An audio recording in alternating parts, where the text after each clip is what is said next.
नमो नमः प्यारे बच्चों, कैसे हैं आप सभी। मैं हूँ रीना गुजर और आज हम कक्षा 10 की भूगोल की पाठ्य पुस्तक से पाठ 3 जल संसाधन की भाग 2 वीडियो पेज नंबर 27। टॉपिक का नाम है बहुउद्देशीय नदी परियोजनाएं और समन्वित जल संसाधन प्रबंधन। तो बच्चों, हम स्टार्ट करते हैं। बहुउद्देशीय नदी परियोजनाएं और समन्वित जल संसाधन प्रबंधन। हम जल का संरक्षण और प्रबंधन कैसे करें? पुरातत्व वैज्ञानिक और ऐतिहासिक अभिलेख या दस्तावेज बताते हैं कि हमने प्राचीन काल से सिंचाई के लिए पत्थरों और मलबे से बांध, जलाशय अथवा झीलों के तटबंध और नहरों जैसी उत्कृष्ट जलकृतियां बनाई है। इसमें कोई आश्चर्य नहीं है कि हमने ये परिपाटी आधुनिक भारत में भी जारी रखी है और अधिकतर नदियों के बेसिनों में बांध बनाए हैं। प्राचीन भारत में जलीय कृतियां। ईसा से 1 शताब्दी पहले इलाहाबाद के नजदीक श्रृंगवेला में गंगा नदी की बाढ़ के जल को संरक्षित करने के लिए एक उत्कृष्ट जल संग्रहण तंत्र बनाया गया था। चंद्रगुप्त मौर्य के समय वृहत स्तर पर बांध, झील और सिंचाई तंत्रों का निर्माण करवाया गया। कलिंग जो कि उड़ीसा में था, नागार्जुन कोंडा जो कि आंध्र प्रदेश में था, बेन्नूर यानी कर्नाटक और कोल्हापुर जो महाराष्ट्र में उत्कृष्ट सिंचाई तंत्र होने के सबूत मिलते हैं। अपने समय की सबसे बड़ी कृत्रिम झीलों में से एक भोपाल झील 11वीं शताब्दी में बनाई गई। 14वीं शताब्दी में इल्तुतमिश ने दिल्ली में सीरी फोर्ट क्षेत्र में जल की सप्लाई के लिए हौज खास एक विशिष्ट तालाब बनवाया। स्रोत है डाइंग विजडम CSE 1997 की रिपोर्ट। बच्चों, एक चित्र दिया हुआ है, चित्र 3.2 जो कि हीराकुंड बांध का है। बांध क्या है और वे हमें जल संरक्षण और प्रबंधन में कैसे सहायक हैं? परंपरागत बांध नदियों और वर्षा जल को इकट्ठा करके बाद में उसे खेतों की सिंचाई के लिए उपलब्ध करवाते थे। आजकल बांध सिर्फ सिंचाई के लिए नहीं बनाए जाते, अपितु उनका उद्देश्य विद्युत उत्पादन, घरेलू और औद्योगिक उपयोग, जल आपूर्ति, बाढ़ नियंत्रण, मनोरंजन, आंतरिक नौचालन और मछली पालन भी है। इसलिए बांधों को बहुउद्देशीय परियोजनाएं भी कहा जाता है। बेटा, ये इम्पोर्टेंट है कि बहुउद्देशीय परियोजनाएं क्यों कहा जाता है बांधों को, तो अंडरलाइन कर लें आप। जहां एकत्रित जल के अनेकों उपयोग समन्वित होते हैं। उदाहरण के तौर पे सतलज व्यास बेसिन में भांगड़ा नागल परियोजना जल विद्युत उत्पादन और सिंचाई दोनों के काम में आती है। इसी प्रकार महानदी बेसिन में हीराकुंड परियोजना जल संरक्षण और बाढ़ नियंत्रण का समन्वय है। बांध बहते जल को रोकने, दिशा देने या बहाव कम करने के लिए खड़ी की गई बाधा है जो आमतौर पर जलाशय, झील अथवा जलभरण बनाती है। बांध का अर्थ जलाशय से लिया जाता है, न कि इसके ढांचे से। अधिकतर बांधों में एक ढलवा हिस्सा होता है जिसके ऊपर से या अंदर से जल रुक रुक कर या लगातार बहता है। बांधों का वर्गीकरण उनकी संरचना और उद्देश्य या ऊंचाई के अनुसार किया जाता है। संरचना और उनके प्रयुक्त पदार्थों के आधार पर बांधों को लकड़ी के बांध, तटबंध बांध या पक्का बांध के अलावा कई उपवर्गों में बांटा जा सकता है। ऊंचाई के अनुसार बांधों को बड़े बांध और मुख्य बांध या नीचे बांध, मध्यम बांध और उच्च बांधों में वर्गीकृत किया जाता है। स्वतंत्रता के बाद शुरू की गई समन्वित जल संसाधन प्रबंधन उपागम पर आधारित बहुउद्देशीय परियोजनाओं को उपनिवेशन काल में बनी बाधाओं को पार करते हुए देश को विकास और समृद्धि के रास्ते पर ले जाने वाले वाहन के रूप में देखा गया। जवाहरलाल नेहरू गर्व से बांधों को आधुनिक भारत के मंदिर कहा करते हैं। वेरी इंपॉर्टेंट, अंडरलाइन कर लीजिए। जवाहरलाल नेहरू गर्व से बांधों को क्या कहते हैं? आधुनिक भारत के मंदिर। उनका मानना था कि इन परियोजनाओं के चलते कृषि और ग्रामीण अर्थव्यवस्था, औद्योगिकरण और नगरीय अर्थव्यवस्था समन्वित रूप से विकास करेगी। पिछले कुछ वर्षों में बहुउद्देशीय परियोजनाएं और बड़े बांध कई कारणों से परिनिरीक्षण और विरोध के विषय बन गए हैं। नदियों पर बांध बनाने और उनका बहाव नियंत्रित करने से उनका प्राकृतिक बहाव अवरुद्ध होता है, जिसके कारण तलछट बहाव कम हो जाता है और अत्यधिक तलछट जलाशय की तली पर जमा होता रहता है, जिससे नदी का तल अधिक चट्टानी हो जाता है और नदी जलीय जीव आवासों में भोजन की कमी हो जाती है।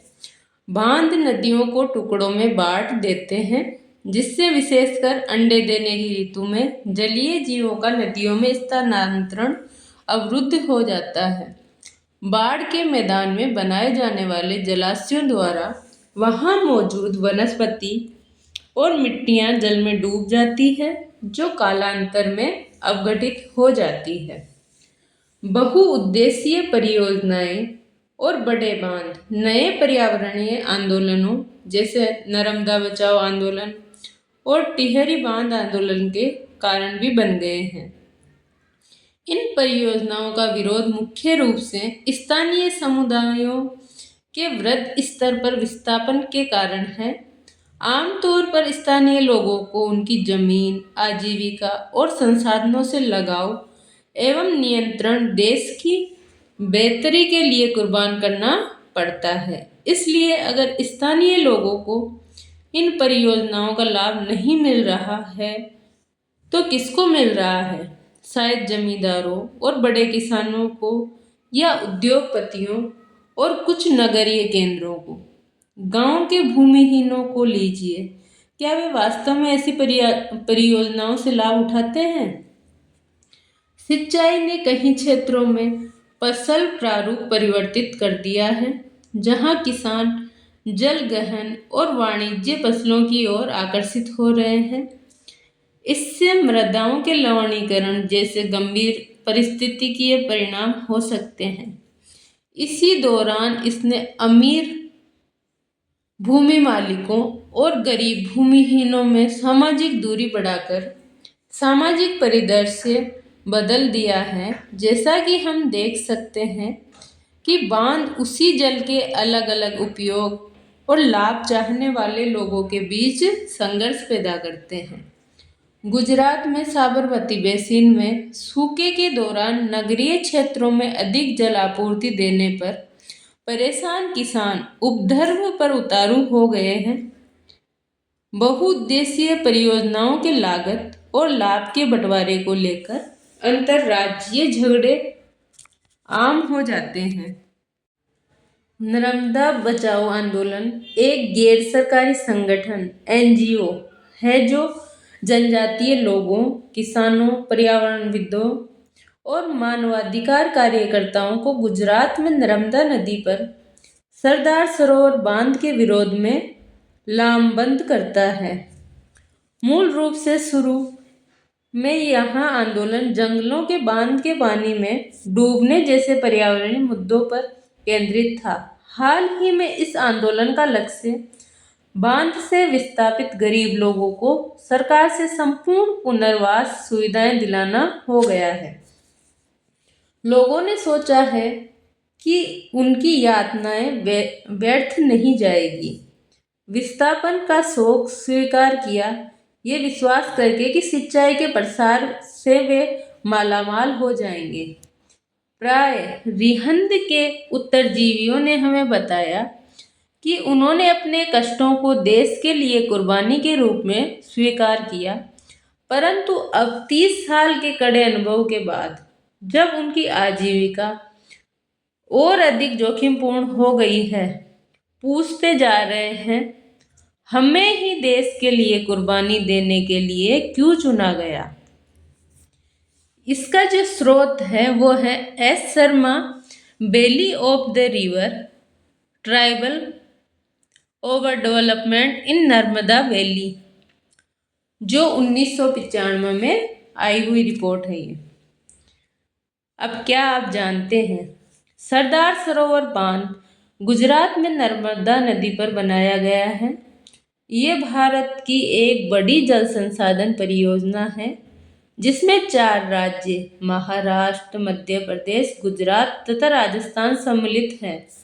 सरदार सरोवर परियोजना गुजरात 9,490 गांवों तथा 173 कस्बों तथा राजस्थान के 124 गांवों के सूखाग्रस्त तथा मरुस्थलीय भागों की जल की आवश्यकता को पूरा करेगी।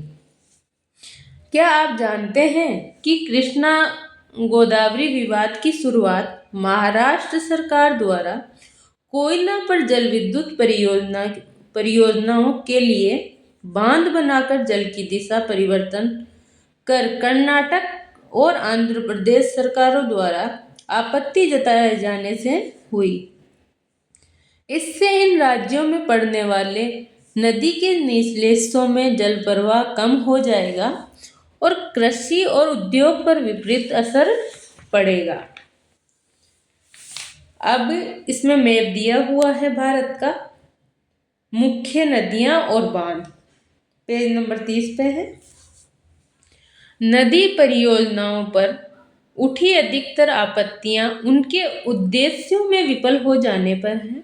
ये एक विडंबना ही है कि जो बांध बाढ़ नियंत्रण के लिए बनाए जाते हैं उनके जलाशयों में तलछट जमा होने से वे बाढ़ आने का कारण बन जाते हैं।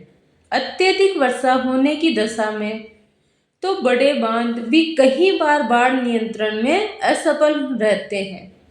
आपने पढ़ा होगा कि वर्ष 2006 में महाराष्ट्र और गुजरात में भारी वर्षा के दौरान बांधों से छोड़े गए जल की वजह से बाढ़ की स्थिति और भी विकट हो गई।